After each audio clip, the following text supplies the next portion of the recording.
Bonjour Vélina, Bonsoir Xavier. Est-ce que tu t'es bienvenue dans déjà ce live. présenté? J'imagine que oui, j'ai raté le début. Bah vas-y, présente-toi. Ok. Donc je suis docteur en psychologie, Vélina. Je travaille à la fois à la Salpêtrière et en cabinet en libéral. En 2010, j'ai eu un premier patient qui avait peur de l'avion. Et je me suis rendu compte en fait que c'était une peur assez particulière parce que c'est pas comme les autres phobies où un psychologue peut traiter tranquillement tout seul en expliquant plein de mécanismes sur les phobies, enfin comment ça fonctionne. J'ai trouvé que la peur de l'avion avait quand même un côté très technique et c'était important de pouvoir aussi faire intervenir les spécialistes de ce domaine-là parce que c'est pas aux psychologues de parler de la partie technique. Donc, j'ai fait intervenir Xavier à l'époque pour pouvoir en fait bien expliquer tout ça à mes patients et on a pu après travailler aussi avec des simulateurs de vol et on a pu créer des stages qui étaient vraiment centrés sur la phobie de l'avion et qui permettent maintenant à énormément de gens de pouvoir voyager. On reçoit des cartes postales de partout dans le monde, enfin, c'est assez génial. Un peu Et moins en ce moment quand même. un tout petit peu moins en ce moment, effectivement. Mais j'espère que ça va pouvoir reprendre. Mais du coup, c'est le premier live qu'on fait ensemble. On a l'habitude de travailler dans les centres. Et puis, il y a plusieurs centres qu'on a pu ouvrir, hein. Il y en a à Paris, il y en a à Marseille, en Belgique, en Suisse. Mais on n'avait jamais fait ce cas de figure-là de distanciel. Puis, je suis hyper contente du coup de pouvoir le faire parce que bah, du coup, on va pouvoir parler et répondre à toutes les questions des gens qui sont là ce soir. Alors première question, est-ce qu'il faut avoir honte d'avoir peur de l'avion? Pardon? Est-ce qu'il faut avoir honte d'avoir peur de l'avion? Il faut avoir honte d'avoir, peu importe ce que c'est comme peur, hein. Enfin, c'est vraiment, peu importe la phobie qu'on a ou les difficultés qu'on a ou l'anxiété qu'on a. En fait, c'est pas une question de peur, c'est juste une question d'apprentissage ou c'est une question aussi de génétique. Ce qui fait que, ben, oui, on est plus ou moins anxieux, on a un tempérament plus ou moins anxieux. Et c'est un peu comme les yeux bleus, les yeux verts, qu'on irrite quelque part. Et puis, c'est pareil. Après, on a aussi des apprentissages qu'on fait quand on est petit ou même plus tard. Et puis, il y a des événements de vie qui vont faire en fait que bah, parfois, ça peut être plus compliqué ou même on voit des gens qui ont voyagé pendant plusieurs années et qui se mettent à avoir peur tout à coup par rapport à certains événements aussi qu'ils ont vécu dans leur quotidien, par rapport à du stress au travail, des choses qui vont comme ça qui s'ajoutent. Je vois qu'il y a plein de gens qui ont fait le stage et qui, on est fiers de vous si vous avez continué à voler. Clément, Mais surtout, Charles, merci d'être là, en fait, Lou c'est Porjo, génial. génial. Alors, euh, qu'est-ce que c'est en général qui fait que la peur de l'avion arrive? C'est quoi le facteur déclenchant? Ça dépend énormément des gens. Ça peut être énormément de choses. En général, il y a tout simplement une sorte d'installation de peur où on va se dire, il y a un problème, je vais mourir. Et il suffit qu'on ait eu un problème dans un seul vol pour qu'après, les vols suivants deviennent plus compliqués. Ce qui fait que bah, du coup, on va installer une sorte de focalisation dessus et on va commencer à petit à regarder, bah, tiens, j'entends tel ou tel bruit, est-ce que le pilote c'est une femme ou un homme, comment ça se passe, est-ce que l'avion est récent? Et en fait, la phobie va augmenter progressivement. Et c'est pour ça qu'il y a des gens qui vous disent, mais en fait, c'est pas le jour où j'ai eu peur, où je me suis dit que bah, ça y est, c'est impossible de voyager. Ça s'installe petit à petit et c'est quelques mois plus tard que les gens vous disent, mais là, c'est devenu vraiment impossible. Donc la peur a tendance à augmenter. C'est pareil pour les attaques de panique. Quand on commence à faire des attaques de panique parfois dans la vie, mais il y a d'abord une première attaque de panique, puis on va interpréter plein de situations comme bah, des situations qui pourraient enclencher ces attaques de panique. Et donc petit à petit, on va se mettre à éviter différentes choses. Donc au départ, on va éviter les ascenseurs, puis on va se mettre à se dire, ah bah tiens, le centre commercial, il y a telle et telle chose. Puis il va y avoir d'autres situations qui vont ressembler un petit peu. Et donc le cerveau, il fait comme des liens un peu, et il essaye de mettre les choses dans des cases pour que ce soit plus simple. Et très vite, finalement, il va se faire avoir dans ce piège-là. Alors, il y a Eulz qui dit, alors moi tu m'as fait intervenir aussi pour répondre aux questions techniques, et encore aujourd'hui on intervient et je réponds dans les stages sur tout ce qui fait peur aux gens, donc vraiment les crashs et tout le reste. Eulz dit, Eulz Hadji, on peut résumer aussi que c'est la peur de l'inconnu. Alors, est-ce qu'on peut se soigner uniquement avec des réponses? Non, c'est pour ça que c'est super intéressant et c'était un peu mon idée à la base, hein. Je me suis dit que, en fait, c'est pas possible, c'est difficile en tout cas de traiter la phobie de l'avion toute seule quand on est psychologue ou l'inverse, uniquement les éléments techniques, ça ne suffit pas. Parce que c'est pareil, si on n'apprend pas à gérer le stress en vol, si on ne sait pas trop gérer son angoisse et son anxiété, puis parfois il y a des choses à travailler qui sont plus cachées derrière, hein. Et même c'est assez fréquent, c'est de voir que l'avion n'est pas forcément le problème, mais on focalise énormément de choses là-dessus. Et puis parfois, il va justement, enfin, nous faire un peu ressentir de la vulnérabilité qui probablement était déjà là quelque part avant. Il y a énormément de gens qui sont anxieux à la base.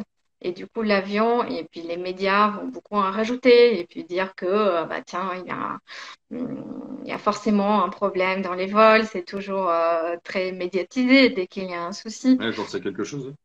Oui, t'en sais quelque chose, donc tu peux peut-être nous en parler aussi, nous dire un petit peu, voilà, Ah bah, quelle est la médiatisation par rapport aux avions? Enfin, souvent on c'est a très tendance à simple. poser des Un mort questions. en avion fait entre 150 et 200 fois plus de bruit médiatique que tout autre type d'événement. Donc systématiquement, quand il y a un accident, quand il y a un accident aérien, je me souviens en particulier d'un crash qui avait eu lieu en 2013 de mémoire. À San Francisco, il y a un avion qui était arrivé sur la piste dans lequel il y avait eu 2 décès. Donc un accident de voiture qui fait 2 morts, forcément, vous n'en entendez pas parler. Un accident d'avion qui fait 2 morts, parce que c'est impressionnant, ça va faire la couverture médiatique mondiale, parce que tout événement aéronautique a une couverture qui est démesurée. Le MH370, on en parle toujours. Fukushima, ça fait beaucoup moins de bruit que le MH370, alors que le MH, c'est 200 morts. Fukushima, c'est 10 000 morts. Et donc, on a comme ça un rapport à l'aéronautique qui est tout particulier. Moi, j'interviens dans les médias. Je vois très bien aussi qu'il y a une sorte de façon d'orienter les choses pour qu'elles soient le plus sexy possible en termes d'audience, parce que quand c'est anxiogène, forcément, ça attire l'audience. Il n'y a qu'à regarder les études qui ont été faites sur le sujet. L'audience de la chaîne CNN a été multipliée par 3 dans le mois autour du MH370 parce que c'était devenu la chaîne autour de ce crash-là. Donc il y a beaucoup de cas d'études en communication et en gestion de crise et très clairement, il y a un nombre incalculable de fois où on a essayé d'orienter mes propos pour rendre les choses un petit peu plus sexy quand j'étais sur des plateaux télé, on pose des questions et parfois on fait des montages qui me font dire des choses que je n'ai pas dit. Ça, c'est aussi relativement gênant. Mais d'une manière générale, on le sait. Je réponds aussi à des questions qui sont en dessous en même temps. Calgano, Juforjo, je vois que tout le monde a lu le livre, en plus c'est vraiment génial. Il y en a qui disent, ne vous inquiétez pas, une fois que vous êtes en vol de croisière, c'est bon, c'est le décollage et l'atterrissage qui sont dangereux. Non, soyez sûr d'une chose, quand vous prenez l'avion, le moment dangereux, c'est le trajet jusqu'à l'aéroport. Je vais vous donner une statistique. Les... Si vous volez dans les 40 pires compagnies aériennes du monde, les plus dangereuses, qui sont sur les listes noires, au fin fond du Bhoutan, sur des avions de 14 places qui sont mal maintenus, le risque est 20 fois plus faible que de faire 10 km en voiture en France, en termes de risque mortel. Donc si un jour vous avez le choix, même au fin fond du Congo, faire un trajet en voiture ou en avion, dans tous les cas, ce sera toujours beaucoup plus fiable. En avion, ça vous pouvez en être convaincu. Et il n'y a pas de risque spécifique sur le décollage et l'atterrissage. C'est un moment dans lequel il y a un rythme pour les pilotes qui est un petit peu plus intense, ils ont plus de travail. Mais c'est comme quand vous êtes sur l'autoroute. Sur l'autoroute, c'est facile parce qu'il y a moins de charge de travail. En ville, il y a des feux rouges, il y a des piétons, il y a plein de choses à faire. Mais ça ne veut pas dire que c'est plus compliqué à gérer pour les pilotes, simplement qu'ils ont une charge de travail qui est plus importante. Il n'y a pas plus de crash au décollage et à l'atterrissage, il n'y a pas beaucoup de crash d'une manière générale. Ouais, J'avais une et tout à question fait. tout Puis à notre l'heure. travail, c'est aussi de vous apprendre, de vous montrer aussi à quel point on peut avoir des fausses idées par rapport aux avions et avec toute cette médiatisation qui est négative, forcément, ça vous ajoute des choses qui vont toujours dans le cerveau des émotions et qui vont toujours dans le côté, oh là là, l'avion, c'est plus dangereux que le reste. On parle très peu des accidents en voiture, évidemment. Et notre travail, c'est vraiment de vous dire, bah, finalement, vous ne faites pas avoir. Le cerveau, évidemment, il a un mode un peu économique qui fait que bah, il a tendance à croire un peu ce qu'on lui montre et puis il a tendance aussi à retenir les événements négatifs très facilement. Et puis dès qu'il y a des choses impressionnantes, dès qu'il y a des images à la télé qui sortent un peu de commun, bah, évidemment, c'est impressionnant. Et du coup, il a du mal un peu à rentrer dans le côté raisonné et de se dire, bah, tiens, ça c'est plus rare que la voiture, mais la voiture, on ne la montre pas. Et donc, c'est là où on se fait avoir, on se fait piéger. Et notre travail, bah, pendant le stage, dans le livre aussi, ça a été de vous dire que, bah, en fait, non, c'est pas forcément ça. Et que même si bah, il y a plein de choses qui ont tendance à montrer que bah, l'avion c'est dangereux, bah, c'est pas toujours comme ça. Je vois qu'il y a Dominique aussi qui est là, Dominique Baudin, avec laquelle j'ai travaillé à faire de la gestion de crise et qui est une intervenante aussi du stage, elle est kinésiologue. Peut-être qu'une prochaine fois, on fera un live aussi avec elle. Et elle dit effectivement, en 2013, il y avait eu ce crash qui avait fait 2 morts. Et le même jour, il y avait un grand accident de train sur le lac Mégantic au Canada où il y avait eu des dizaines de morts, des explosions partout. Et elle dit que je l'ai abandonné lâchement au travail et que moi, j'étais dans les médias pour parler de 2 morts alors qu'elle, elle gérait une situation catastrophique au Canada. Désolé, Dominique, ça il y a longtemps, j'espère que tu me pardonnes. Il y a plusieurs personnes qui posent des questions sur les 777. C'est effectivement pas avec des statistiques qu'on va se rassurer. Alors, je ferai la vidéo sur MH310 probablement ce week-end si j'ai le temps de la faire. Ça, j'en suis désolé, ça va arriver sur les causes finales de MH. Ça, on va arrêter de le faire. Le livre, il est disponible sur Amazon. Il s'appelle Je n'ai plus peur de l'avion. J'en ai un exemplaire, je vous le donne ici. J'en ai un ici, je vais vous le montrer. Ah bah voilà. Et je verrai. Voilà, vas-y. Elle voici. En fait, vous avez deux versions. Il y a l'ancienne version qui était bah, de ce type-là. Donc, vous avez beaucoup de commentaires aussi sur Amazon de l'ancienne édition. Et puis, en fait, maintenant, grâce aux éditions Duno, on a pu faire la nouvelle édition qui est encore plus jolie, je trouve. Voilà. Donc, on vous envoie peut-être le lien aussi tout à l'heure si on a le temps. Mais sinon, vous pouvez facilement le trouver sur Amazon. Et donc, la question, pourquoi est-ce qu'il y a plus de crash de Boeing? Il y a plus de crash de Boeing parce que les avions sont plus vieux. Boeing a commencé à faire des avions plus anciens. À partir des années 60, vous avez des Boeing 737. Donc forcément, des avions qui ont 40 ans aujourd'hui, bah, ils sont plus mal maintenus. Ils se retrouvent au fin fond de pays qui font mal la maintenance, au fin fond de l'Amérique du Sud. Je me souviens de crash à Cuba où les avions n'étaient pas maintenus. Donc tout simplement, c'est des appareils qui ont plus d'accidents parce qu'ils sont plus vieux. Les A320 sont arrivés beaucoup plus tard. Donc logiquement, c'est des avions qui ont 25 ans au pire. Et donc logiquement, ils sont moins dangereux. Alors qu'en réalité, il n'y a pas de danger plus avec les Airbus que les Boeing. Simplement, il est plus fréquent qu'un vieil avion soit un Boeing, parce qu'à cette époque-là, les 3 quarts des avions du monde étaient des Boeing. Ceux qui ont fait le stage en simulateur de vol, comment est-ce qu'on s'inscrit? Il y a un site qui s'appelle peuravion.fr, peuravion au singulier tout attaché.fr. Enfin, vous verrez, il y a toutes les informations dessus. En ce moment, il y a un petit peu moins de stages, puisqu'il y a moins de simulateurs de vol qui sont ouverts aussi, notamment en Suisse, ils n'ont toujours pas pu rouvrir. À Marseille, ils ont fermé, les pauvres. Voilà, donc on a un petit peu de difficulté, mais on fait toujours des stages en individuel, des stages par correspondance pour vous aider si vous êtes loin. Notamment, j'ai eu encore quelqu'un la semaine dernière qui était au Maroc. Voilà, donc on a régulièrement des stagiaires aussi qui viennent de loin, euh, en essayant de le prendre après avoir lu 10 fois le livre. Alors, Galgano, je ne sais plus quelle est ta phrase avant.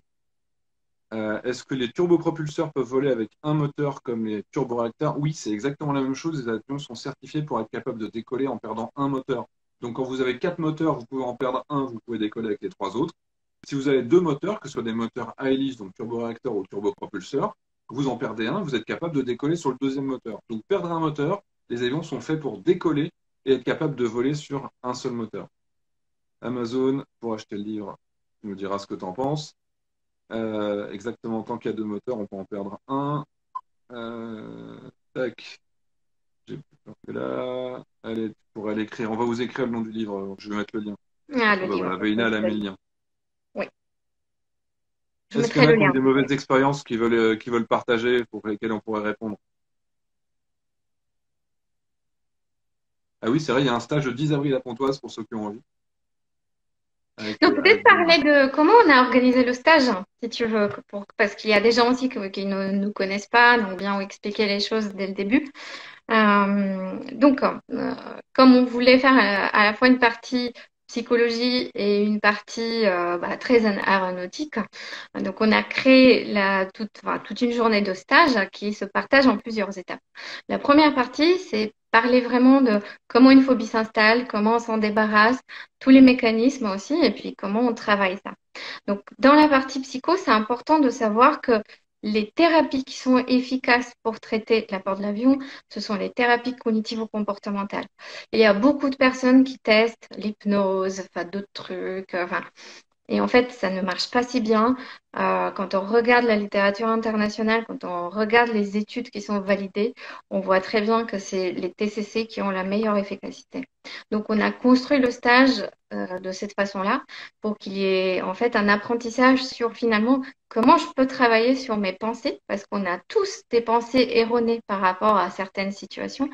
Et puis même d'autres personnes qui ont d'autres phobies, que ce soit la phobie des araignées ou la peur du vide ou d'autres peurs, on va toujours avoir une pensée type, une pensée un peu catastrophe qui vous dit bah, je suis en danger, il va m'arriver quelque chose, et puis on a tous notre scénario qui est un peu le pire dans notre tête.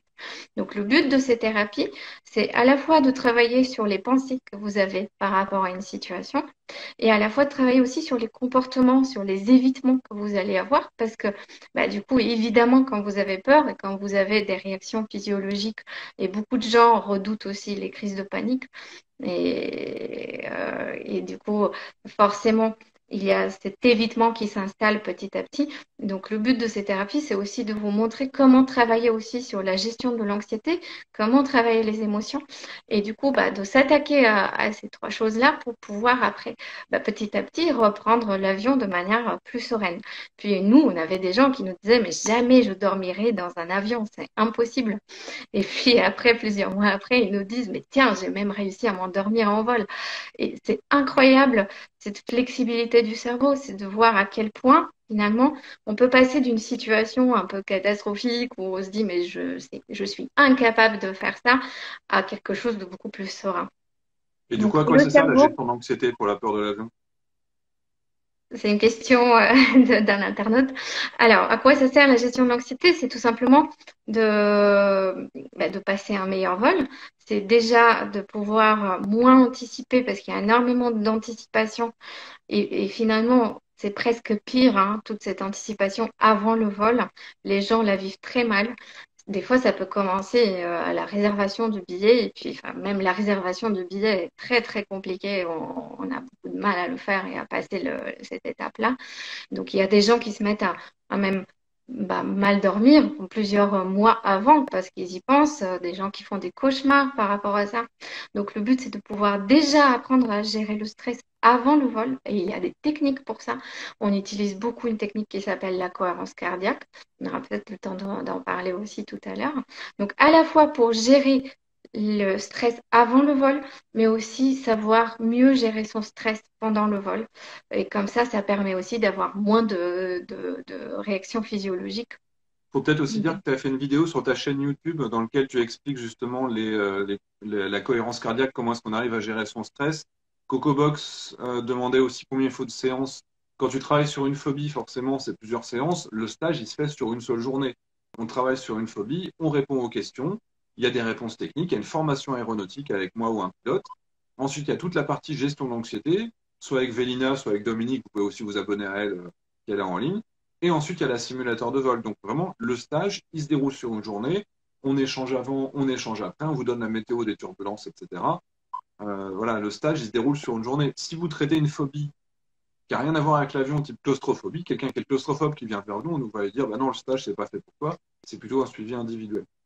Il y avait une question Oui, que... donc toute la question du diagnostic est très importante parce qu'évidemment, on ne va pas traiter de la même manière quelqu'un qui a peur du vide, quelqu'un qui a peur des turbulences et quelqu'un qui a une claustrophobie. Donc, quand on a une phobie qui est assez classique, j'ai peur des turbulences, j'ai peur du crash, ça va être le stage qui va être le plus adapté. Et puis, si on est claustrophobe ou si on fait des attaques de panique aussi dans d'autres situations, que ce soit les ascenseurs ou d'autres endroits, et que c'est que la claustrophobie qui pose problème. Des fois, on peut faire aussi des séances en individuel. Et puis, parfois, on a aussi des gens qui sont pressés de partir et qui nous disent, bah, en fait, non, moi, il faut absolument que je fasse le stage parce que j'ai un vol dans 2, 3 semaines et il faut que ça soit très rapide. Et donc, on a aussi des améliorations pour ces gens-là. Donc voilà, On il y a a différents cas de figure. Si besoin, il faut nous contacter pour nous poser la question. Nous, on fait tout notre possible. On fait vraiment des choses très personnalisées pour que ça puisse en fait correspondre à vos attentes et à vos besoins. Il y a Vlad qui pose une question sur l'application SkyGuru, qui est une application en fait de prévision de la météo et des turbulences qu'on aura sur un vol. L'application SkyGuru, alors moi je l'ai juste traduite en français, c'est pas moi qui suis à l'origine techniquement de comment elle fonctionne. Et il me demande pourquoi est-ce que parfois la météo est fausse en gros, parfois est-ce qu'elle manque un peu de fiabilité. C'est parce que SkyGuru regarde la position du ciel. On va de Paris à Marrakech. Entre les deux, il va voir où est-ce qu'il y a des orages.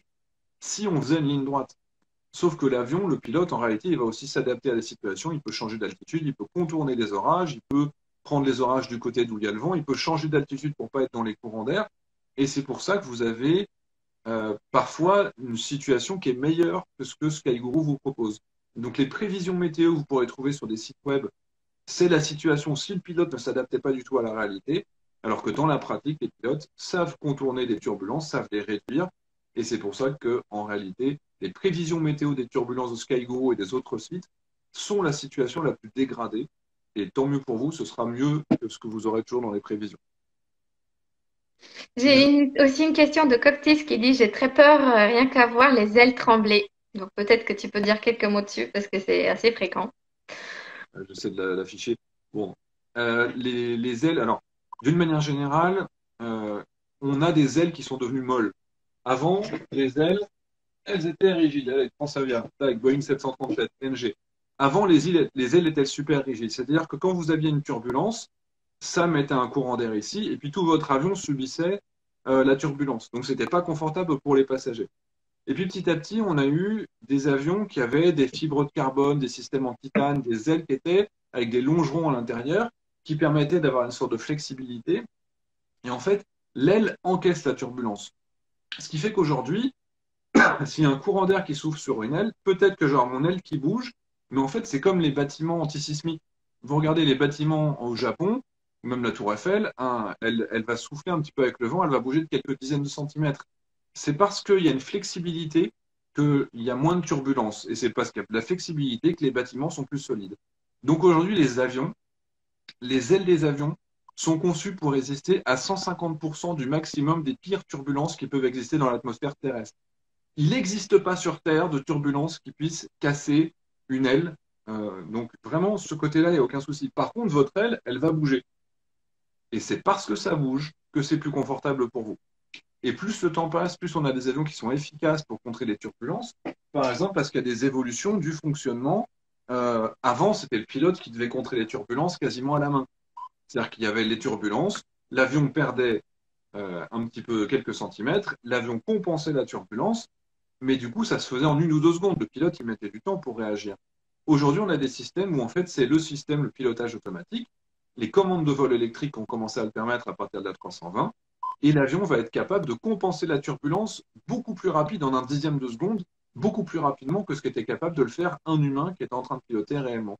Et donc, c'est pour ça qu'aujourd'hui, les avions sont moins turbulents que par le passé, que vos ailes bougent parce que c'est ça qui vous apporte du confort. Et bonne nouvelle pour les phobiques et pour tout le monde, on est en train de préparer des avions sans aucune turbulence. L'avion a un rayon laser devant lui. Il va voir devant lui s'il y a des courants d'air qui montent ou qui descendent. Et donc, avant de perdre 2 centimètres, qui est une turbulence, l'avion va savoir qu'il faut contrer un courant d'air qui descend. Et donc, les avions vont être capables de contrer les turbulences. Donc, peut-être que la prochaine génération d'avions, dans 5, 10 ans, peut-être qu'ils n'auront plus de turbulences. Mais malheureusement pour vous, on ne va pas arriver avec cette génération d'avions pour tout le monde du premier coup. Donc, il va falloir encore attendre quelques décennies. Mais souvenez-vous, les turbulences, ce n'est que du confort. Il n'y a pas de risque associé. Et la plus grosse crainte pour un pilote dans les turbulences, c'est de savoir si ça va renverser son café. Il n'est absolument pas de savoir s'il y a un risque pour lui ou pour ses passagers.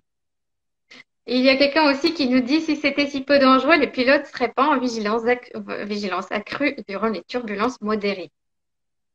Mais turbulence accrue, ça veut dire quoi? Ça veut dire que je me prépare à changer d'altitude. Évidemment, quand je roule sur des pavés, je suis en plus grande vigilance que quand je roule sur une route normale. Ça ne veut pas dire qu'il y a un risque supérieur. Il n'y a aucun crash qui est lié à une turbulence. Ça n'existe pas. Pour vous donner un ordre d'idée, on ne peut pas perdre les commandes, on ne peut pas perdre le contrôle dans des turbulences. On ne peut pas tomber. On ne tombe pas, on est à 10 000 mètres d'altitude.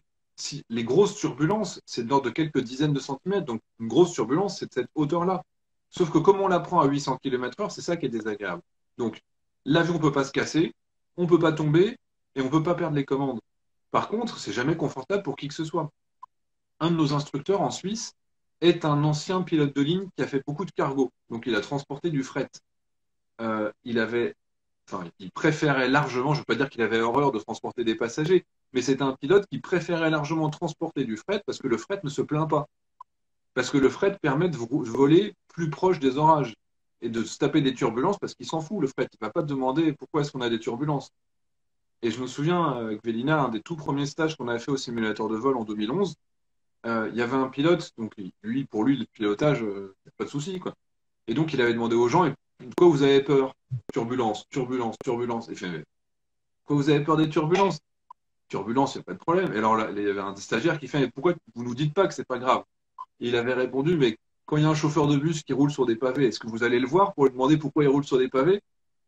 Pour eux, pour les pilotes, les turbulences, c'est tellement anodin qu'ils ne se posent même pas cette question-là.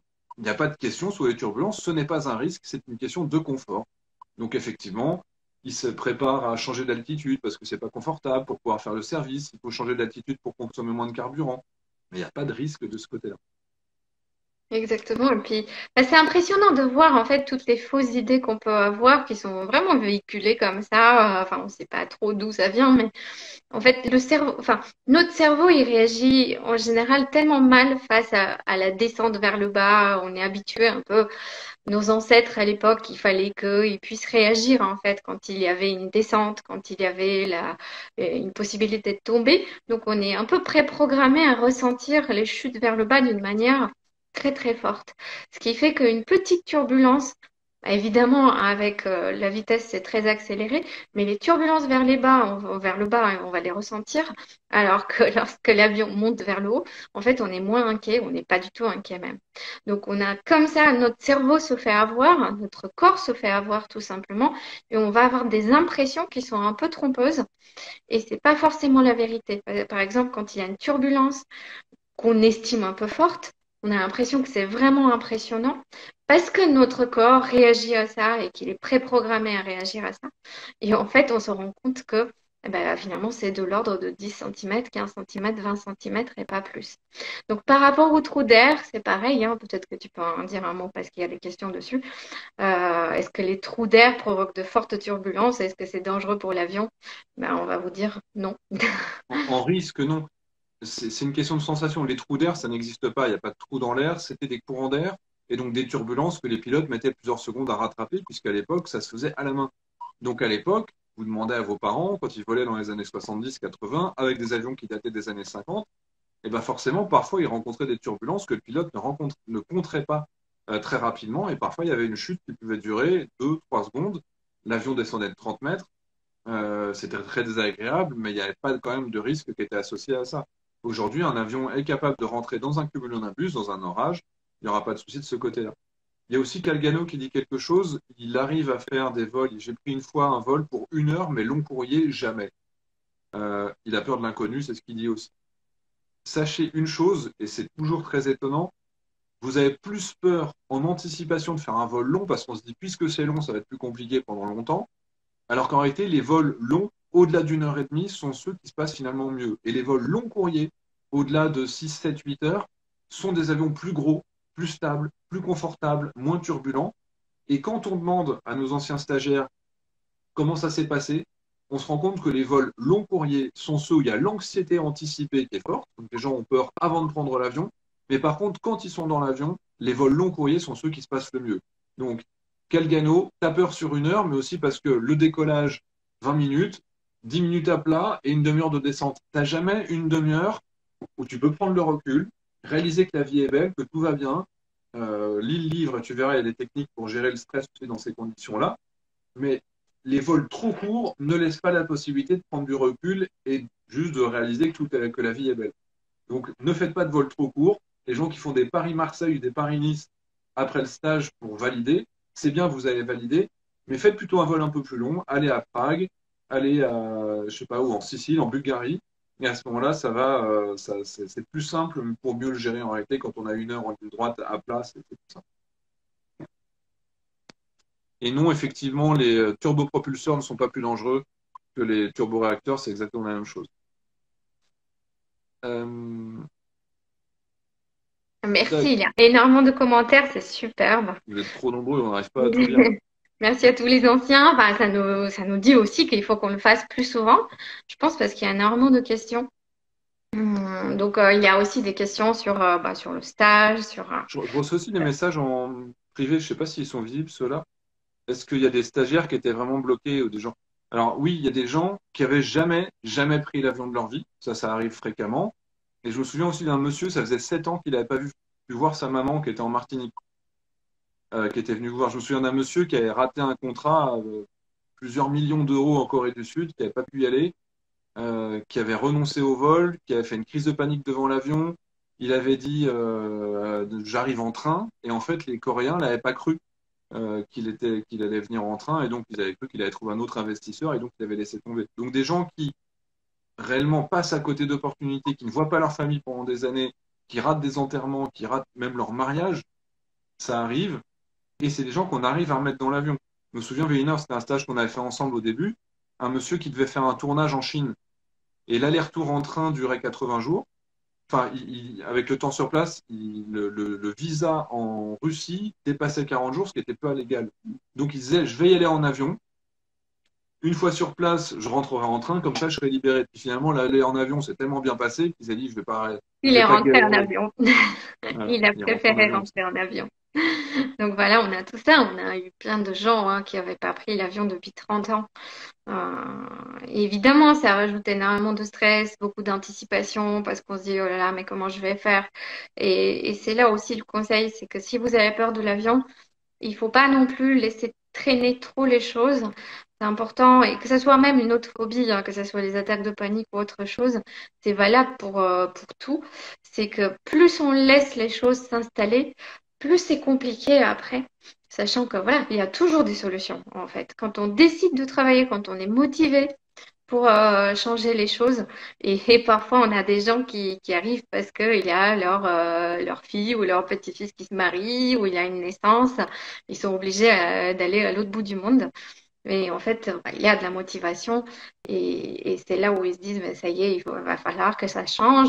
Ou des gens qui juste arrivent à la retraite et qui se disent, mais c'est bon, enfin, voilà. Il y a un moment, en fait, où on sent que les choses doivent changer et ce moment-là est aussi très important pour pouvoir vouloir aller de l'avant et trouver les solutions et se dire, bah, allez, je vais faire ce qu'il faut pour que les choses avancent. Donc l'évitement n'est pas la solution. Au contraire, c'est des choses qui nous emprisonnent. Toutes ces peurs-là, ça a tendance à emprisonner. Et même pour les gens qui ont peur, par exemple, d'être enfermés, bah, finalement, ce qui emprisonne, c'est pas d'être enfermé dans l'avion, c'est de ne pas le faire, de ne pas voyager.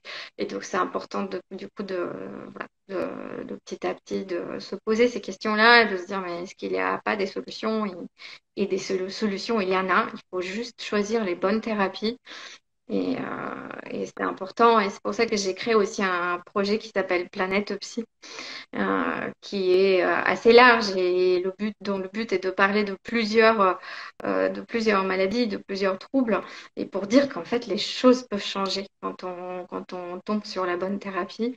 C'est juste que des fois on a tendance à essayer la psychanalyse parce que la psychanalyse a été très présente en France et en Argentine. Donc forcément, bah, les gens vont tomber sur ça ou vont plutôt faire de l'hypnose. Et puis après, ils ont l'impression qu'il n'y a rien qui marche, alors que ce n'est pas le cas. C'est juste que voilà, faut choisir les choses qui sont adaptées par rapport au problème. Eux, ce qui me dit, est-ce que les turbulences étaient le début des problèmes pour le Rio-Paris? Non, c'était lié à un problème de sonde qui ont gelé. Et aujourd'hui, c'est plus possible parce que ces sondes chauffent en permanence, ce qui n'était pas le cas à l'époque. Exactement, c'est ce que dit derrière. Bravo pour ton PPL CCHG. Les jet streams, c'est un moyen d'accélérer, c'est-à-dire que c'est comme un tapis roulant. Quand on est dessus, en fait, ça permet au pilote de gagner du temps. C'est pour ça que quand vous allez aux États-Unis, le trajet aller met 8h30, le trajet retour met 7h30. Et parfois, quand les jet streams sont turbulents, les pilotes vont quand même rester dedans juste pour arriver à l'heure. Et c'est ça qui est compliqué pour les passagers. le pilote veut arriver à l'heure alors qu'il pourrait sortir de cette zone de turbulence, mais il arrivera avec 1 heure de retard. Le problème, c'est que tout est prévu pour que l'avion arrive à l'heure, et donc il y a des gens qui ont des connexions parfois de moins d'1 heure. Et le problème, c'est que si l'avion arrive avec 1 heure de retard, bah forcément, il y a une partie des passagers qui vont rater leur connexion. Et donc c'est pour ça que les pilotes restent souvent dans les turbulences, dans les jet streams, simplement pour pouvoir arriver à l'heure. Euh, Il y a une question sur la foudre. Alors, on a l'habitude, hein, celle-ci, naturopathe, elle est très fréquente, même dans le stage. ouais, Évidemment, les questions fréquentes, c'est le ça c'est décollage, est-ce simple. que c'est dangereux? On a tous l'impression que le décollage, c'est un danger, les turbulences, et puis évidemment, il y a la foudre et les pannes moteurs. Donc, tu peux, si tu veux, expliquer quelques petits trucs Ça sur la c'est foudre. facile. Tous les avions se prennent la foudre en moyenne tous les 1000 heures de vol. C'est-à-dire que tous les avions du monde se prennent la foudre environ 2 fois par an. Donc ça veut dire que ça arrive à peu près 40 000 fois par an, la foudre. Les avions sont conçus pour, on est dans une boîte métallique. Quand une boîte métallique se prend la foudre, elle fait le tour, elle ressort de l'autre côté. Il n'y a pas de risque lié à la foudre. Il n'y a même pas de bruit. Moi, je l'ai pris une fois quand j'étais dans l'armée. Il y a eu un... Moi, j'avais le casque, donc j'entendais le vrombissement parce qu'il y a de l'électricité statique qui monte. Et... Mais j'ai juste entendu ça. Il n'y a pas le tonnerre comme quand on est au sol. Le tonnerre, c'est au sol quand ça tape. Donc la foudre dans un avion, c'est classique. Un pilote qui fait, pendant le décollage, il se prend la foudre. Qu'est-ce qu'il fait? Tout est nickel, il continue. Éventuellement, il y a une petite lumière, vous savez, le switch qui va se mettre pendant un quart de seconde, qui va s'éteindre. C'est une protection électrique dans l'avion. Tout comme quand il y a de la foudre qui tombait sur les poteaux électriques, ça se coupe pendant un quart de seconde. C'est pas une panne, c'est pas un problème, c'est pas un accident. C'est l'avion, l'électricité de l'avion qui se met en protection. Et c'est ça qui fait que on coupe l'électricité une demi-seconde. Mais donc la foudre n'est pas un risque pour les avions. Les orages ne sont pas un risque, avec un gros avantage pour les orages, c'est qu'ils sont très facilement détectables avec le radar météo.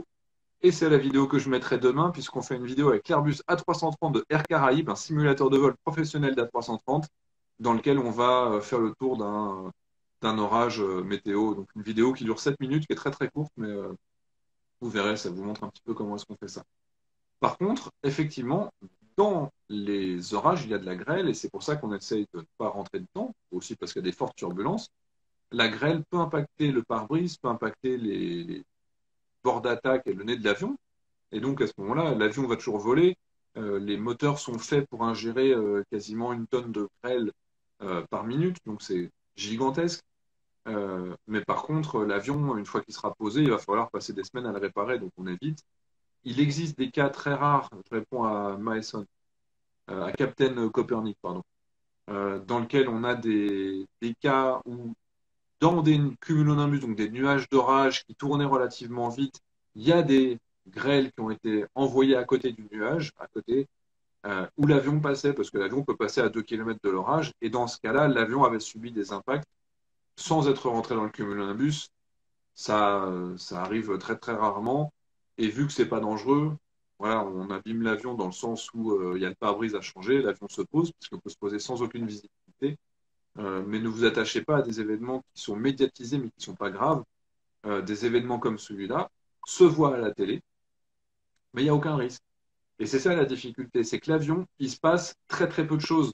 L'avion, c'est super fiable. Il se passe tellement peu de choses qu'on peut tout révéler. Et vous avez des sites spécialisés pour vous faire toute la liste de tous les trucs qui sont passés aujourd'hui. Mais réalisez, il y a 100 000 vols par jour et on vous trouve 2 déroutements et une alerte aux dépressurisations. C'est pas grave. Mais comme il n'y a que ça, s'il y avait 50 crashs comme la voiture qui fait 3000 morts par jour, 3000 morts par jour, et ben forcément, on n'est pas capable d'en faire une liste. Mais comme il se passe un déroutement, un voyant rouge qui s'est allumé, là, on peut vous mettre des articles sur ça. Et c'est ça qui est compliqué. La rareté fait qu'on peut tous les citer et donne une impression qu'il y en a beaucoup. S'il y avait des crashs toutes les semaines, tel que c'était prévu dans les années 90, avec la croissance du trafic, ils pensaient qu'il y aura un crash par semaine et qu'on n'en parlerait plus, eh bien forcément, je pense que les gens auraient moins peur de l'avion s'il y avait des crashs toutes les semaines. Mais heureusement, il y avait une autre option, faire 2, 3 crashs par an, et malheureusement, ça fait plein de bruit médiatique, et du coup, vous avez peur de l'avion. C'est quand même bête. Hein. Voilà, typiquement, la croisière ne me fait pas peur, ni l'atterrissage, c'est le décollage qui me fait peur, mais c'est assez typique en fait. Quand on regarde, quand on fait, même nous, on a fait des études, on voit que les choses qui font le plus peur, c'est le décollage, les turbulences, l'enfermement, la peur de perdre le contrôle aussi. Et finalement, l'atterrissage est vécu comme quelque chose de presque libératoire. Enfin, on est libéré, on sait qu'on arrive. Et du coup, les gens, ils ont beaucoup moins peur de l'atterrissage. Pour les claustrophobes, comment ils font? Alors, les claustrophobes, tout simplement, bah, on apprend évidemment à gérer aussi. Et c'est important d'apprendre à gérer avec toutes les techniques de respiration.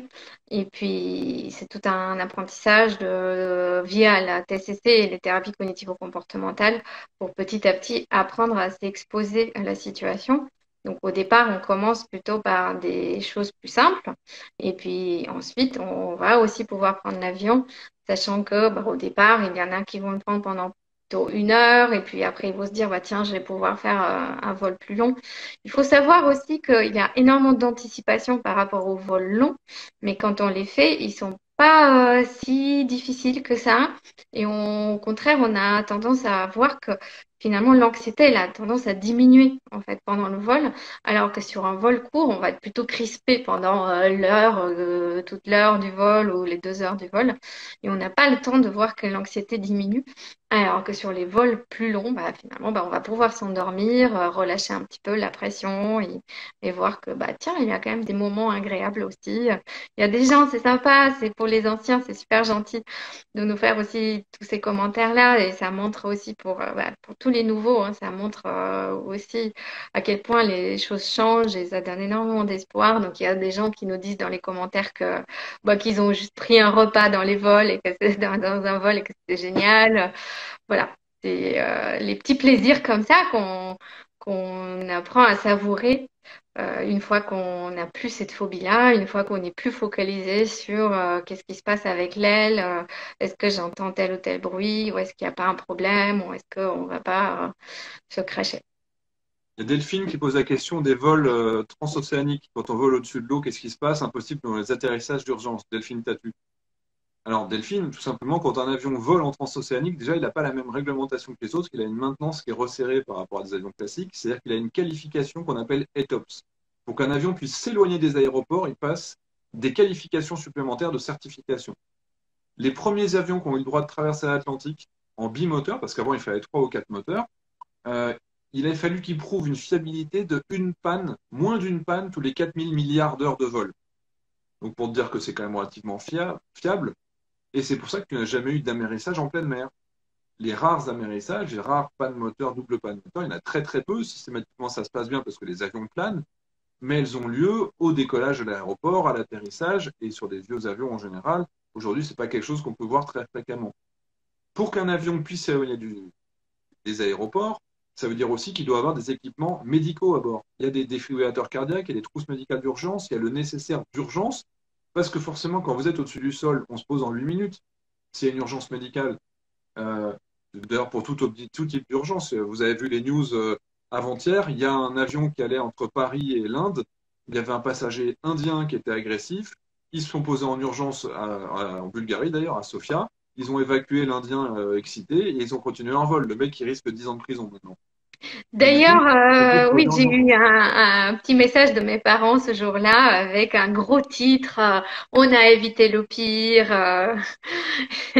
Évidemment, les médias avaient tout fait pour que ce soit quelque chose de très lu. Et en fait, bah, voilà, ne vous faites pas avoir quand il y a des articles un peu très alarmistes comme ça, où on vous dit on a évité le pire, un avion a failli avoir un gros problème et tout ça. Lisez un petit peu entre les lignes. Essayez d'analyser un petit peu ce qu'on vous dit, parce que dans le titre, souvent, c'est toujours très explosif. Et puis quand on lit après l'histoire, on se dit, bon, bah d'accord, enfin, voilà, mais c'est pas si grave que ça. Je me souviens récemment, alors si vous suivez le blog également, je me souviens d'un événement il n'y a pas très longtemps dans lequel ils avaient juste interrogé les passagers. Et il y avait eu des turbulences fortes sur un vol Transavia, je crois que c'était entre Paris et Tel Aviv, en Israël. Et donc, vous aviez des passagers qui, malheureusement, s'étaient cognés au plafond, enfin, s'étaient cognés sur les. Enfin, il y en a un qui s'était tapé les côtes sur le siège, donc il s'était fait mal. Et c'est lui qu'on avait interrogé. Et il avait dit on est tombé de 200 mètres. Et en fait, il suffit de regarder le site Flight Radar 24, vous regardez les évolutions, il n'y a rien. c'est quelques dizaines de centimètres. Sauf que comme on les prend à 800 km/h, on se cogne au plafond. Et aujourd'hui, si vous regardez le journal, il y en a plusieurs qui ont appris l'information. Un avion tombe de 300 mètres. Mais non, ça n'existe pas, ça. Simplement, ils prennent des témoins au lieu de demander au pilote, alors on est descendu de combien? Parce que c'est plus excitant et c'est beaucoup plus vendeur que de dire un avion est tombé de 10 centimètres, mais il y a quelqu'un qui s'est fait mal. J'ai quelqu'un qui me pose la question, pouvons-nous encore faire des vols avec vous? Oui, Alors, quel plaisir! Le dernier vol qu'on avait fait, c'était Paris-Milan. On en a fait d'autres. On a fait Paris-Barcelone aussi. Enfin, il y a des anciens aussi peut-être qui se souviennent de tout ça. C'est assez sympa. Donc, des fois, on fait des allers-retours sur la journée. On va partir de Paris, on va aller manger une pizza quelque part, et puis après, on fait un peu les courses et on revient. C'est chouette pour certaines personnes qui ont du mal à passer le cap et qui se disent je serais incapable de reprendre l'avion tout seul. En fait, on avait ça en option. Moi, j'adore faire ça parce que c'est un moment vraiment assez incroyable parce qu'on voit la personne passer d'un stress énorme où il y a toute la vie passée un peu de je prends pas l'avion, j'ai peur et tout. Et puis il y a un moment dans le vol où les choses changent et puis on voit à quel point bah, il y avait de l'anticipation, il y avait du stress et puis hop, bah, ça y est, je le fais. Et en fait, je suis capable. Et c'est vraiment assez extraordinaire. C'est un super moment. Donc, oui, pourquoi pas aller manger une pizza en Italie une fois que les choses se seront calmées. Ça serait avec plaisir. D'ailleurs, il y a déjà quelqu'un qui est là, que je vois qui s'appelle Alain, qui avait fait un vol comme ça avec nous. cool. Euh, Calgano qui demande les avions en ce moment. Ah, je crois que Veina est partie. Non, je suis là. Calgano qui me demande. T'es encore là? Ok, parce que tu bouges plus. Si les avions en ce moment, vu qu'ils volent moins, est-ce qu'il y a plus de risques? Non, c'est même tous les ans que les avions volent moins. En été, il y a 60% de vols en plus qu'en hiver. Et donc, en été, tous les avions volent, mais en hiver, vous avez une partie de la flotte qui est au sol. Et c'est normal d'avoir des avions qui ne volent pas pendant 3, 4, 5 mois. Et donc, ces avions, une fois qu'on les ressort de leur léthargie, ils ressortent et recommencent à voler normalement. Donc, il y a ce qu'on appelle le active storage qui nécessite d'avoir une maintenance continue, permanente. Les avions peuvent redécoller demain si c'était nécessaire. C'est quelque chose qui est normal d'avoir des avions qui se mettent en pause. Aujourd'hui, il y a juste un plus grand nombre d'avions qui sont en travail réduit, mais ça change absolument rien en termes de sécurité. Tous les ans, en mars, avril, on ressort les avions qui ont été arrêtés pendant 4, 5 mois. Cette année, ça va être comme tous les ans, sauf qu'ils auront été arrêtés un petit peu plus longtemps, mais ils ne s'usent pas plus quand ils ne volent pas. Le fait de ne pas voler pendant longtemps, est-ce que ça réactive les peurs, Vélina? Pardon? Le Et fait il de y ne a pas eu une avoir, coupure. le fait de ne pas avoir volé pendant longtemps, est-ce que ça réactive les peurs? Oui, bien sûr, parce que c'est important de voir le cerveau comme il aime bien tout ce qui est connu. En fait, toutes les situations connues, qu'il connaît par cœur, les choses qu'on fait tous les jours, bah, ça, il s'habitue et du coup, il normalise les choses. Quand on laisse un temps énorme entre deux vols, si on vole pas pendant 10 ans, bah, évidemment, le cerveau se retrouve un peu comme s'il était dans une nouvelle situation et donc il est de nouveau un peu obligé d'analyser la situation. Voilà, maintenant, malheureusement, enfin, avant, ce qu'on conseillait, c'était d'essayer de voyager au moins 3 fois dans l'année pour les gens qui avaient peur de l'avion, Dans parce que l'année ça, qui fait le stage. bien sûr, parce que ça permet de tout simplement d'installer des nouvelles pensées, de se dire, ben voilà, je sais le faire, l'anxiété diminue. Puis, il faut pas s'inquiéter, les choses vont reprendre et il faut prendre les choses avec beaucoup de bienveillance envers soi et se dire que même si l'anxiété est un peu plus forte, si on n'a pas voyagé pendant 5 ans ou 2 ans, ben voilà, c'est juste un moment de stress, un peu un moment d'alerte parce qu'on a appris des choses et il faut vraiment le voir comme un apprentissage. Le cerveau vous donne juste des alertes. Parfois, il vous donne des fausses alertes parce qu'on a appris des fausses choses, tout simplement. Et donc, prenez-le plutôt comme ça, sans trop vous dire, oh là là, je suis stressée. En fait, c'est pas la peine de lutter contre cette angoisse-là et c'est pas, finalement, c'est pas la solution de se dire, il faut pas que tu sois stressé. Et on le travaille beaucoup avec les stagiaires qui viennent, hein. C'est aussi d'accepter une part d'anxiété et de se dire que oui, c'est possible aussi d'avoir un peu peur, mais en fait, pourquoi je fais ça? Et puis, je sais aussi que bah, si je le fais 2, 3 fois, 5 fois aussi, bah, la peur va pouvoir aussi diminuer. Donc, prendre ça comme un escalier, en fait, qu'on va gravir, tout simplement. Et puis, voilà, il y a peut-être aujourd'hui, j'ai peur, mais quand je le ferai et petit à petit, avec les bons conseils, avec les bonnes techniques, je sais que petit à petit, enfin, ça va pouvoir encore diminuer mon stress. Et pour les gens qui n'ont pas voyagé depuis longtemps, je sais qu'au début du chat, j'ai oublié ton prénom, mais on avait échangé il y a 2 semaines, quelqu'un qui m'avait recontacté en disant, voilà, j'ai ma peur qui est revenue parce que j'ai pas volé. C'est la peur anticipée.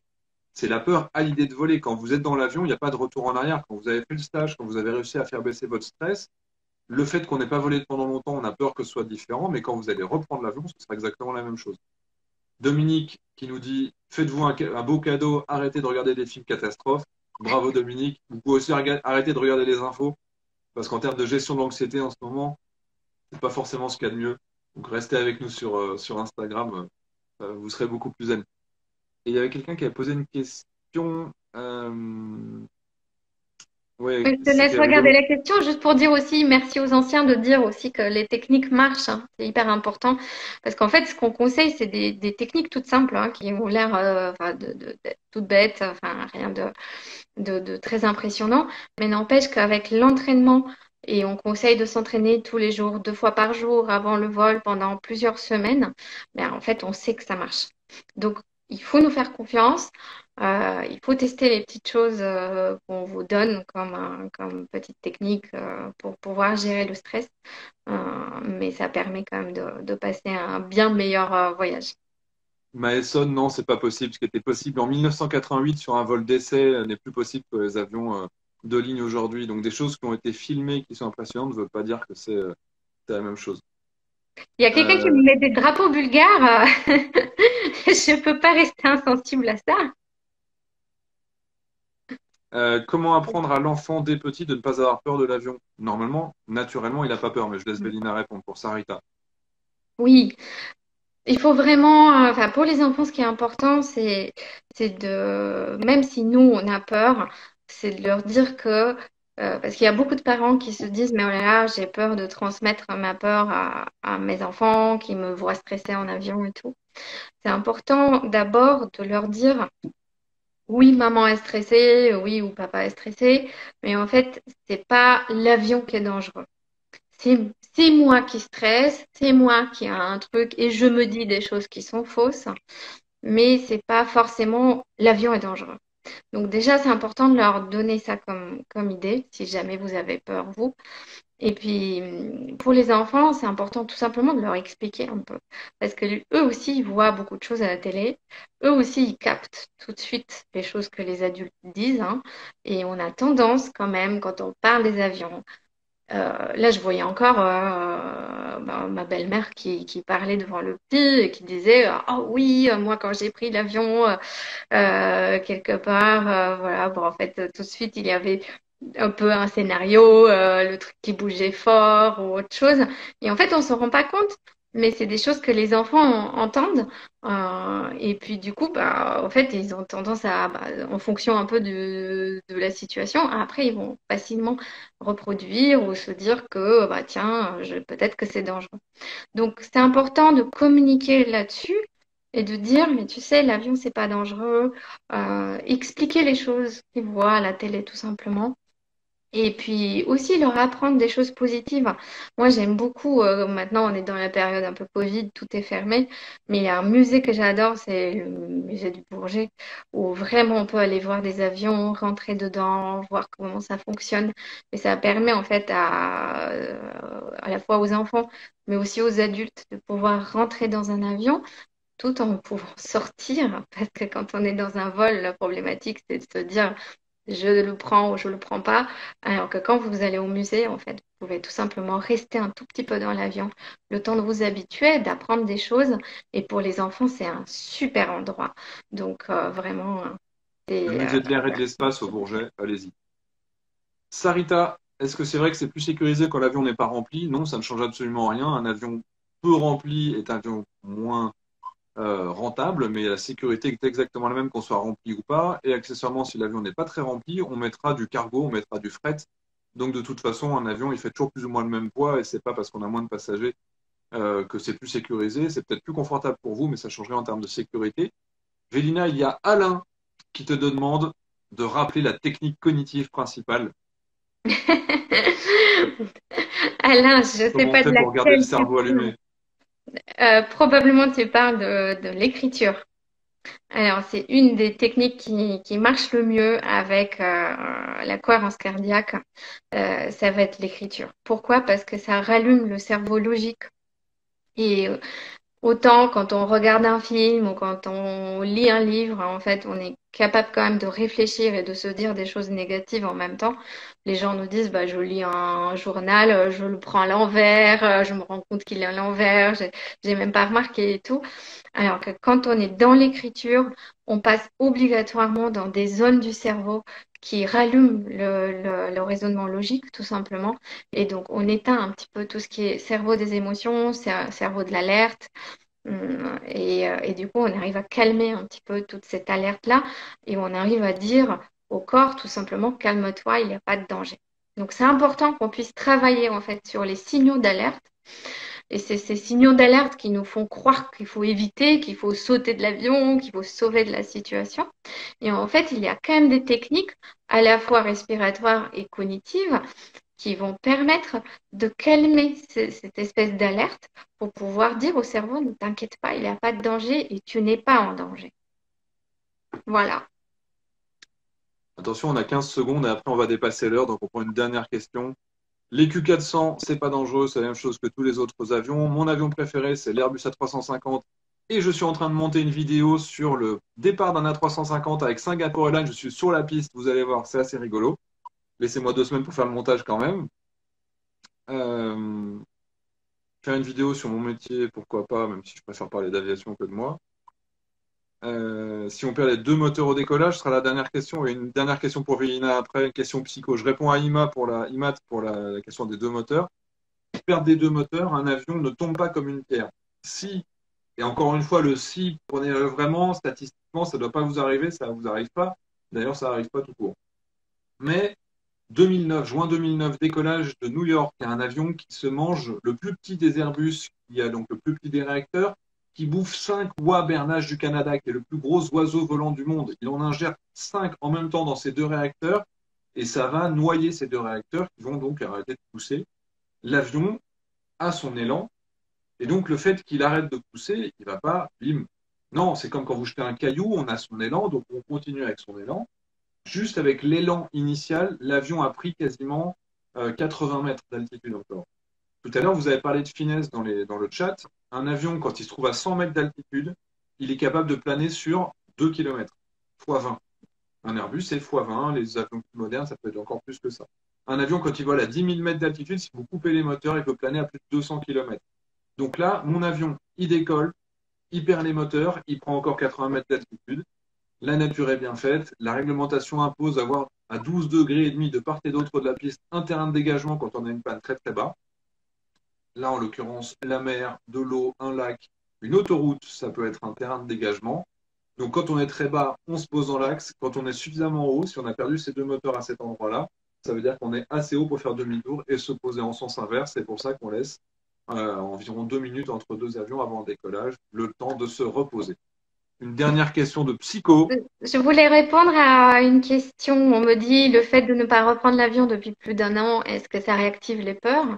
Non, ça réactive pas forcément les peurs, c'est juste le cerveau qui a tendance un peu à de nouveau avoir besoin de se familiariser à la situation. Donc, ce que je vous conseille, n'hésitez pas aussi à regarder des vidéos de décollage, juste pour pouvoir normaliser un peu les choses. Il faut que l'aéroport devienne comme, bah tiens, c'est comme quand on est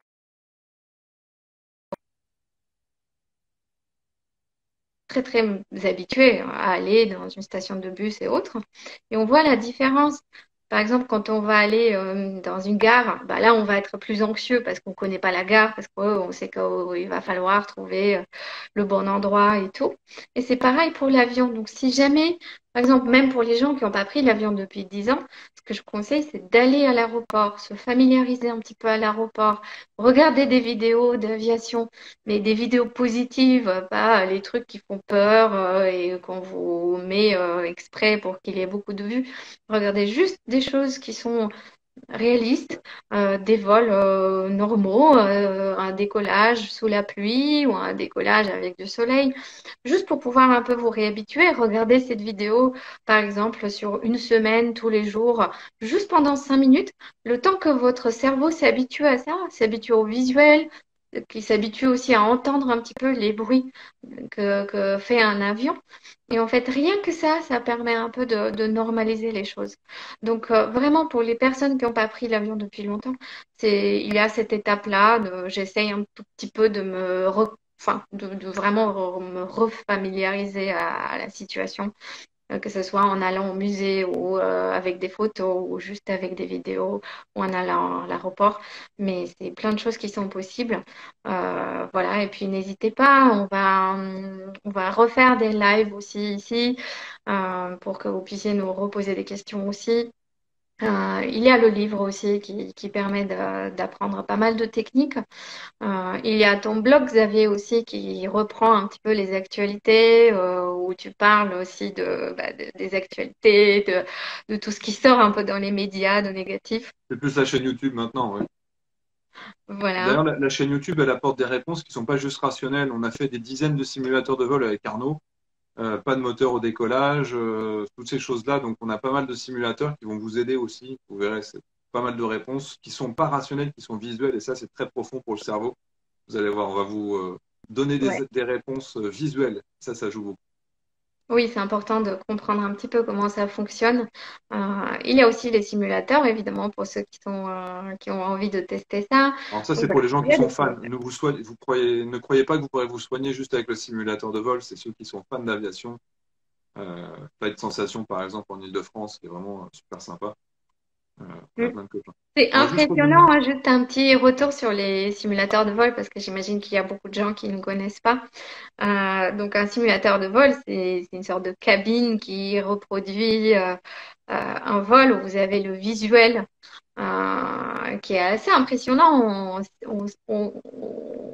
On croit vraiment qu'on est dans la situation.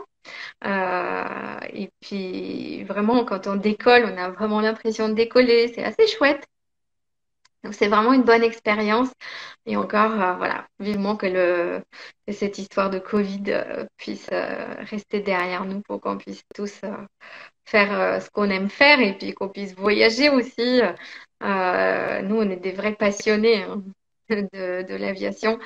Moi, j'adore voyager, j'adore les avions. Donc, et je pense que enfin, vraiment, je trouve que c'est important de transmettre tout ça et de dire que bah, finalement, oui, on peut tous se faire avoir, on peut tous avoir des fausses croyances par rapport à comment ça marche.